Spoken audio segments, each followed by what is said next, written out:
అసలు ఈ చెట్టు పేరు తెలియదు, ఈ కాయలు తింటారని కూడా తెలియదు. అసలు ఈ కాయలు తింటారా, తింటే ఏమైనా అవుతుందా, ఏదైనా ప్రాబ్లం అవుతుందా అన్న డౌటే లేదు నాకు. నా పక్కన వాళ్ళు తింటున్నారు, ఇంకా నేను కూడా తినాల్సిందే.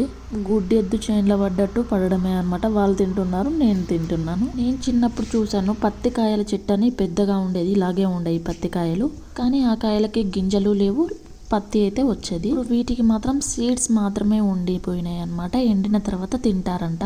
నేను కూడా వాళ్ళతో కింద పడిన ఏరుకొని తినేసాను. ఏది పడితే అది తినడమే అని చెప్పేసి మా ఆయన ఓ పక్క తిట్టరాని తిట్లన్నీ తిడుతుండే. మంచిదో చెడ్డదో అలా తింటున్నావు అని చెప్పేసి ఫుల్గా క్లాస్ పీకాడనమాట. నేను వింటానా, నేను వినలేదు, తినేసాను. ఇంకా ఈ గింజల విషయానికి వస్తే పల్లి సైజులో ఉన్నాయండి. ఇదిగోండి పల్లి సైజులో ఉన్నాయి. వాటిని నేనైతే వాళ్ళు బండతో పలగొట్టుకున్నారు, కానీ నేను మాత్రం పల్లీలాగా నోట్లో పెట్టి కొరికేసుకొని తిన్నాను. టేస్ట్ అయితే సేమ్ నిజంగా పల్లీలు, ఎండు పల్లీలు తింటే ఎలా ఉంటాయో అలాగే అనిపించింది. నాకైతే టేస్ట్ బాగానే అనిపించింది, కాజు ఆ టైప్లో.